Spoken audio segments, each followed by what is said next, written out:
Good afternoon. I'm honored to be here, and I come here via University of Colorado and Mr. Manuel Sarapio and Sai Gundabelli. So that brings me here. I am a retired transplant surgeon, and when you retire, you have to find something meaningful to do. So what I started was an online company, 501c3.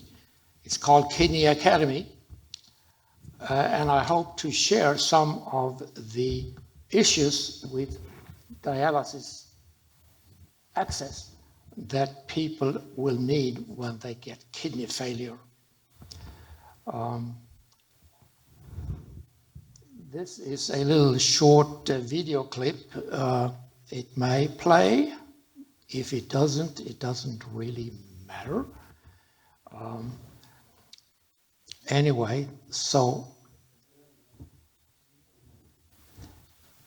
I'm moving on here to the next slide. This is me playing the organ in church in Sweden, in a small town where I grew up. They kicked me out of church when I played Duke Ellington's Limbo Jazz on the organ. I have been known for pushing the boundaries since I was very young.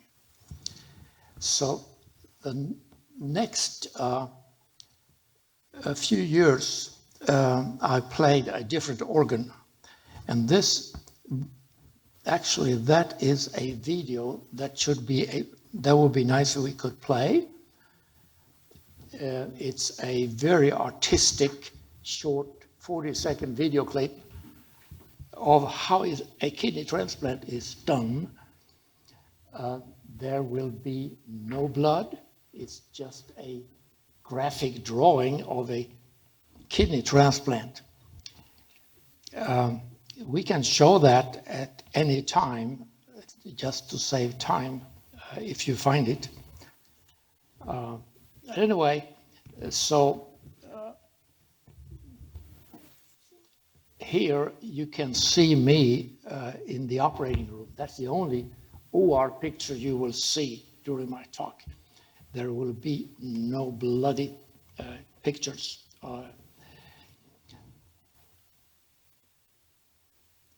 Yeah, there it is. Will it play? It's a 40-second artistic drawing of a kidney transplant, which I think is quite cute. The incision goes there, as you can tell, and I wished I would be as fast operating. There are three things you hook up. The vein right there, and I also wished I could sew as fast as the artist. And then you do the artery, which is red. And lastly, you will hook up the ureter to the urinary bladder. That's a kidney transplant.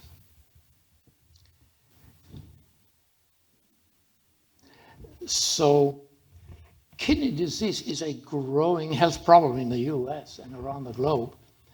It's basically not caused by the kidney failure is more common. It's caused by we are getting older. As you get older, you get more diseases, including kidney disease. When I started, when I was a medical student, there was no dialysis, no transplant. Everybody died. Now, a professional generation later, everybody survives, at least for some time. So even though there has been tremendous progress in the medical field, and it's actually exploding as we speak from the Human Genome Project, but even so, only 10% of the global population has access to transplant or dialysis. And Kidney Academy, the purpose of my not-for-profit organization is to help doctors be educated and make a change in the way we handle patients with kidney failure, who often is considered, or it happens more often perhaps to minority people because of lack of treatment for hypertension, for instance, and kidney infections. So in the United States, 37 million people have chronic kidney disease. As a comparison, in the state of Texas, where I live, has 30 million people population. So the entire state of Texas, if we moved all the people there, would have chronic kidney disease.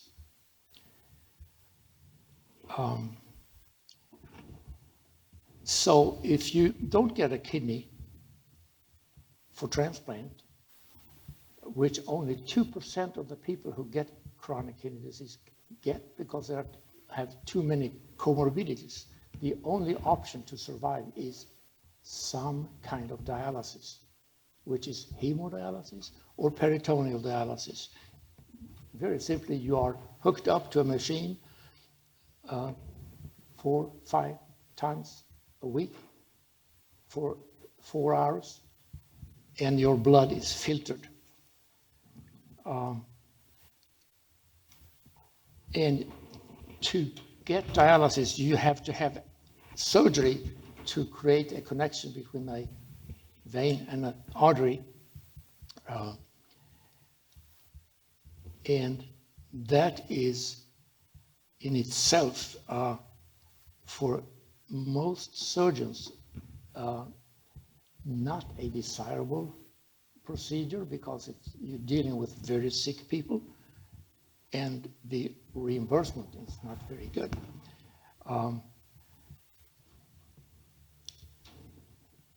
So this is also an artistic view of a kidney machine, a dialysis machine.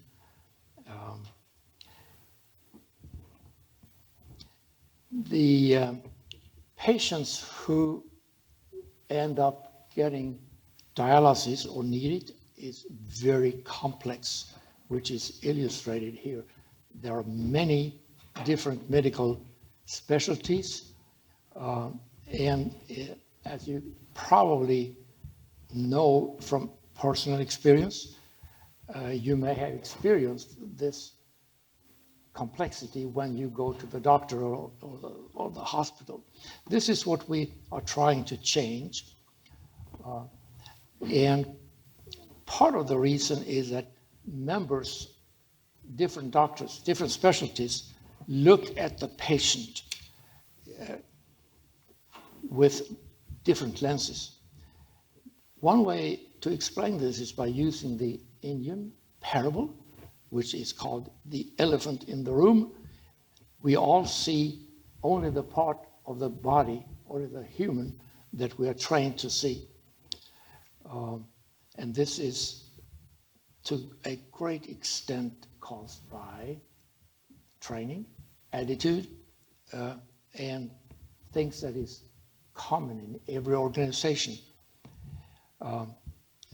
This elephant concept is even in the boardrooms and all aspects of life, even in down to your family, which I'm sure everybody is aware of.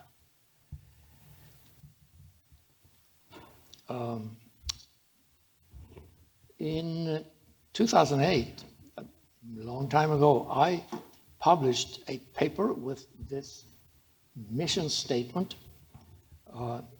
or a patient-centered algorithm, or you can call it a universal mission statement that we use for Kidney Academy, and it also has become the universal guidelines in the United States. My vision of this is for the medical team to adopt a growth mindset, to take new ideas and perspective and make decisions based on what's best for the patient every time. This can be applied to any country and is then guided by local circumstances.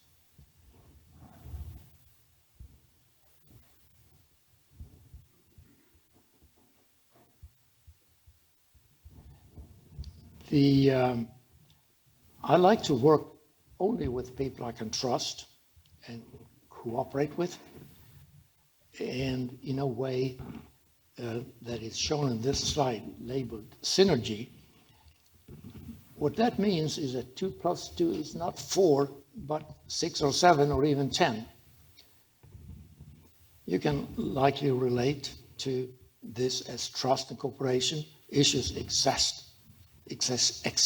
in all walks of life, and again, even in your family. And it closely relates to the elephant in the room metaphor. This is me speaking at a medical meeting that I'm also co-directing, called CEDA, that was founded like 20 years ago. And the nature of the meeting is in the name, Controversies in Dialysis Access. We welcome debates, the varied perspective, different ways of solving problems. Now with Kidney Academy online and collaboration platform, we can extend this invitation and educate people on a broader audience around the world. The nature of cooperation includes helping other similar meetings. We have done such a meeting in New Delhi called CEDA, which stands for CEDA Asian Pacific. Another one in Singapore, which is called DAISY, which stands for Dialysis Access Synergy. Again, bringing different specialties together and seeing the same patient, not just an arm or a part of the body.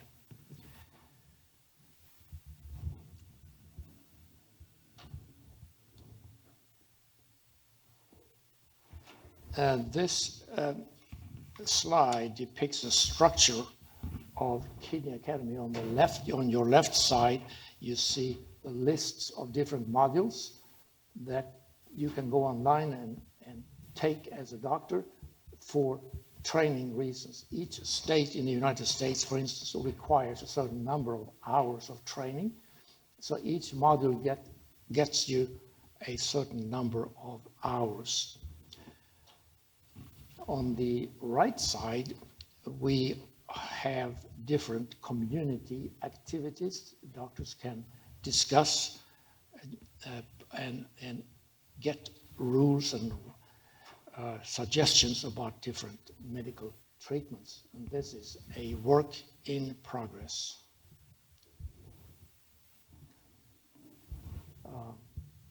Here we also, each module has a number of multiple choice questions that you have to pass to get the certification for a specific module. And again, this is the CME, which is run or controlled by CMS and the government. So in summary, this has been the work of my life. This is what I do.